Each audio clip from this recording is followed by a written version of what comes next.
Welcome everyone, this is Shalupal. Today we will learn how to make a resume or CV. Have you ever wondered why CV differs from a resume? Or how to decide whether to submit a CV or a resume? For this, you will need to determine which of them most appropriately fits the criteria provided by the employer. Often the application instructions for a particular position will state whether a CV or resume is requested. If you are unsure, you can contact the company or employment agency and ask which would be most appropriate for this position. Our CV or resume will decide whether we are shortlisted for the interview or not. So let's see the difference between resume or CV, that is curriculum vitae. You can refer this table. In this, I have clearly explained the difference between resume and curriculum vitae. The first point is, resume comes from the Latin word resume, which means to sum up. And CV comes from the Latin phrase curriculum vitae, which means course of life. Second point is, the ideal resume is 1 page long with a 2-page upper limit. That means a resume is shorter as compared to CV. And second, the ideal CV has no page limit. The length of your CV can range from 1 to 3 or 4 pages. Third point is, a resume is 1 or 2 page summary of your skills, work experience and educational details. But a curriculum vitae, that is CV, is a longer and more detailed synopsis which contains information about individual skill, knowledge, goals, education and professional experience to describe person the best. Fourth point is, resume is the preferred application document for applying jobs in the private sector, but CV is mostly used while applying for public service positions and for an academic or research oriented positions. From these points, you can easily understand the difference between resume and curriculum vitae. Now let's see how to write a resume or how to make a resume. You can refer this image. This is a reference image which I have shown you that in such a format you can create your resume. But the important points which you should remember while creating a resume or while making a resume is, first point is, mention your full name and contact information like your current address, phone number and mail ID. Note one thing, you do not need to include your photograph unless you are asked to do so. Generally, some professions need resume with photo, but most of the professions don't need this. Write your profile. A profile is a concise statement that highlights your key attributes or reasons for deciding to work in a particular field. And after that, write a career objective by creating a specific objective that is clearly defined, appropriate for your situation and fits the job you are applying for. A fake objective may stimulate the employer to question why you are applying to their company and can actually weaken your resume. After this, write your work experience with all the details like company name, address, your designation, department in which you are working and time period of job, and the most important, your job profile. If you are a fresher, then don't mention work experience directly. Write about your education in details from 10th class to your final graduation in reverse order. Mention your school or college name and board or university name with percentage details and passing year. After this, you can write about your skills and achievements.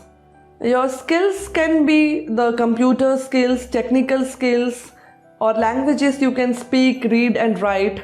And achievements may be any academic, sports or some things you accomplished at your previous jobs. Write the section of hobbies and interests also, because many job seekers have trouble figuring out what hobbies and interests to list on a resume. Should you even include hobbies and interests on your resume? The answer is that it depends on where you are in your career and what your hobbies or interests are. This section could be an excellent way to show the employer that you are a good fit outside of the professional skills. Your hobbies can be anything like reading, dancing, singing, writing, cooking, playing any sport like football, cricket, or badminton. And your interest can be anything like music, traveling, fishing, playing guitar, or blogging. Try to relate your hobbies and interest with your job you have applied for to create a nice impression in front of employer. Finally, mention your personal information like date of birth, father's name, mother's name, gender, nationality, marital status, and permanent address. Now let's see how to make a CV or how to create a CV or what you can include in your CV to make it perfect. So for this, first you have to work out what you need to include in your CV. A CV is a record of your qualifications, education and on-the-job training, work experience and skills. It should be written in report style, that is bullet points, short sentences and small paragraphs, not in essay style with long sections of prose. Writing a good CV is tricky. Your CV should persuade employers that you are the right person for the job and that they should offer you an interview. There are many companies and websites offering advice on writing a good CV. Some will even offer you CV making services for you, but it is possible to write an excellent CV by yourself. Individuals who use a CV format when applying for a job are generally applicants who need to convey a large amount of information which will not only help to tell an employer who they are but help define them and their work within a specific discipline. CVs are traditionally used for individuals who are looking for employment in academic research or scholarly positions. Many PhDs, educators and teachers working at the university level will use a curriculum vitae, that is CV, rather than a resume to outline not only their work history but their published academic papers and professional accomplishments as well. So let's see what to include in a CV. First step is to include your full name and contact information and also your profile at the beginning, similar to resume. After that, write your areas of interest. It is required to identify in which field you want to work. After that, list and date all your previous educational details including professional qualifications, placing the most recent first. List your experience in reverse chronological order, making sure anything you mention is relevant to the job you are applying for. If you have plenty of relevant work experience, this section should come before education. After that, write your trainings and certifications which will increase your professional value. After that, list your skills. Skills may be technical, computer and language skills. Whatever you list should be relevant to the job and not over exaggerated, as you will need to back up your claims at interview. After that, list your research and publications, presentations, lectures and other public speaking engagements. Also list your grants, honors, awards and achievements. Also list your scholarly or professional memberships. Mention your hobbies, interests or any extracurricular activities. Many employers don't check references at the application stage. So unless the vacancy specifically request referees, it's fine to omit this section completely if you're running short of space, or you can say references are available on request. Normally 2 referees are sufficient, one academic, perhaps your tutor or a project supervisor, and one from an employer, perhaps from your last part-time or full-time job. Finally, your self-declaration that the information given is true to the best of my knowledge with name, date, place and signature if you are sending hard copy is required. So here we have covered almost all the points you should cover in your CV. Now I want to tell you 10 important tips to remember while making a resume or CV. My first is to avoid spelling mistakes. It is very important because it gives a very bad impression of yours if you have mentioned any of the spelling mistake in your resume, because resume will be your first communication with the employer. So try to make it without any spelling mistake. After that, write correct information about yourself. Don't try to ever give any fake information. Avoid overwriting, like mentioning the skills you don't know. Many of the job seekers, they mention their wrong hobbies or interests. They mention anything, any computer skills which they don't know. They also mention any language skills which they don't know, which is really very bad, because you have to claim what you know.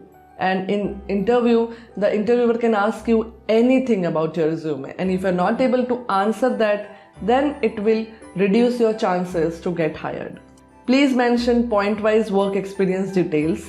Write your educational information with proper and correct year details, with correct university names and correct passing grades or percentage. Whatever score you may score, please write it exact in points. Avoid grammatical mistakes, because it really gives the very bad impression if you mention any grammatical mistakes in your resume.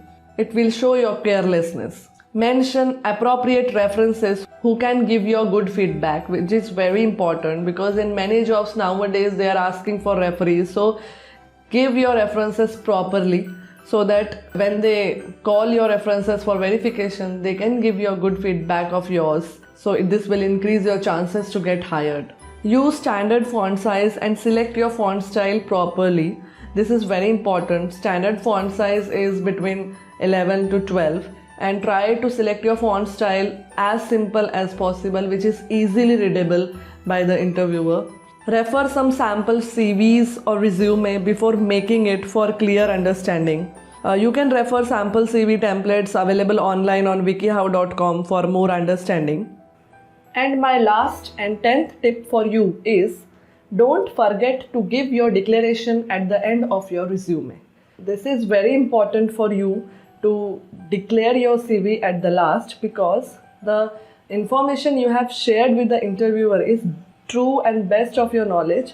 This is, you have to declare at the end of your resume, which is very important. So don't forget it to give your declaration.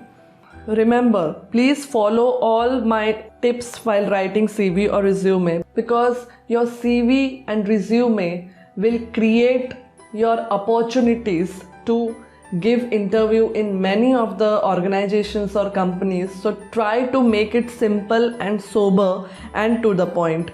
I am sure after watching my video, you will be able to successfully write your resume or CV. Thank you for watching my video. Keep watching Learn by Watch Career videos. Subscribe it and share it with your friends. Thank you once again.